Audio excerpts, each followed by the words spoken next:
الرحيم مالك يوم الدين إياك نعبد وإياك نستعين ما ودعك ربك وما قلى وللآخرة خير سمع الله لمن حمده الله أكبر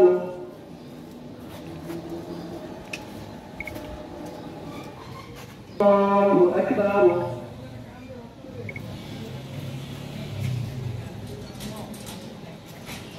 فأما اليتيم فلا تقهر وأما السائل فلا تنهر والصلاة والسلام على شمس الهداية واليقين والمميز بين الطيب والخبيث المهين سيدنا ومولانا محمد المبعوث رحمة للعالمين منقذا للخلائق من غضب الله غفارا يرسل السماء عليكم مدرارا ويمددكم بأموال وبنين ويجعل لكم جنات ويجعل لكم أنهارا প্রায় নামাজ পড়তেন যখন তীব্র গরম দেখা দিত বৃষ্টি হতো না পশু পাখি সব কিছুর কষ্ট হতো তখন আল্লাহ রসুল সাল্লাল্লাহু আলাইহি ওয়াসাল্লাম তার সাহাবায়ে কেরামকে নিয়ে খোলা ময়দানে গিয়ে আল্লাহ তাআলার কাছে তওবা করে বৃষ্টি প্রার্থনা করতেন এবং দোয়া করতেন।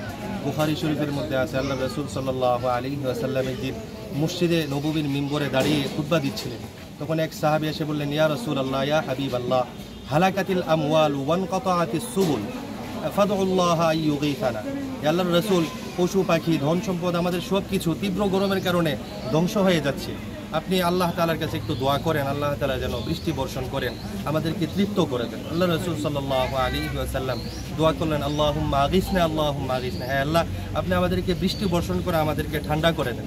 আল্লাহ তাআলার সাথে সাথে বৃষ্টির ব্যবস্থা করে দিলেন। তো এই নামাজটা হলো সুন্নতে মুআক্কাদা, 2 রাকাত নামাজ, নামাজের পরে খুতবা আছে, খুতবার পরে দোয়া আছে।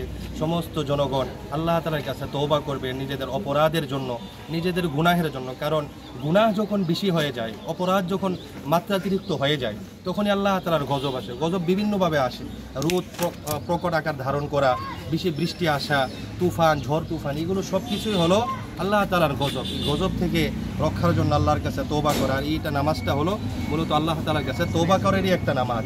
সারা দেশে তীব্র তাপদাহে মানব জাতিসহ পশু পাখি জীবজন্তু সবাই অতিষ্ঠ হয়ে গেছে। আমরা মনে করি এটা একটা আল্লাহর একটা গজব। আমাদের পাপের কারণে, আমাদের অনিয়ম এবং আমাদের অনাচারের কারণে আল্লাহ অনেক সময় মানব জাতিকে এরকম দুর্ভোগে ফেলেন। তা আমরা আল্লাহর কাছে এই তীব্র তাপদাহ থেকে মুক্তি পাওয়ার জন্য আজকে আখড়া সদর ঈদগাহ ময়দানে আমরা ইস্তেসকারের নামাজের ব্যবস্থা করেছি। আল্লাহর কাছে আমরা কায়ে মনোবাক্যে ক্ষমা চাবো, তওবা করব, আল্লাহ যেন আমাদের গুনাহগাতা মাফ করে আমাদেরকে বৃষ্টি দিয়ে আমাদেরকে শীতল। গুনাহগার এই মজলিসের মধ্যে আমি সবচেয়ে বড় গুনাহগার।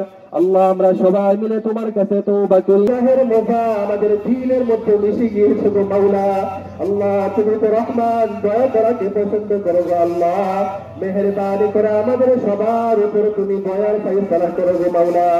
আমাদের সবাইকে তুমি মাফ করে দাও গো মাওলা।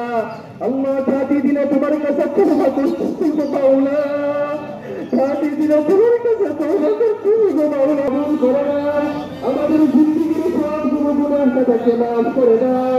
কবিরা সগীরা শিরকি বেদাতি গুনাহ ওয়াজনা প্রদস্তে অপ্রদস্তে আল্লাহ মাফ করে দাও। গোটা উম্মতি মুসলিমাকে তুমি মাফ করে দাও আল্লাহ। গোটা উম্মতি মুহাম্মাদীকে তুমি মাফ করে আল্লাহ। আল্লাহ রুদ্রের তীব্রতাকে তুমি কমিয়ে দাও আল্লাহ। আমাদের জন্য বৃষ্টির ব্যবস্থা করে দাও আল্লাহ। আমাদের গুনাহের কারণে মাওলা পশু পাখি কষ্ট পাই, গুনাহের কারণে গজব আসে, আর পশু পাখি গাছ তরুণতা আল্লাহ সূর্যের তীব্রতাকে কমিয়ে দেওয়ার মতো গো মাওলা। আল্লাহ মেহেরবানি করে বৃষ্টির ব্যবস্থা করে দাও আল্লাহ। মেহেরবানি করে তুমি সূর্যের তীব্রতাকে কমিয়ে দাও। মেহেরবানি করে সূর্যের তীব্রতাকে তুমি কমিয়ে দাও। মেহেরবানি করে সূর্যের তীব্রতাকে তুমি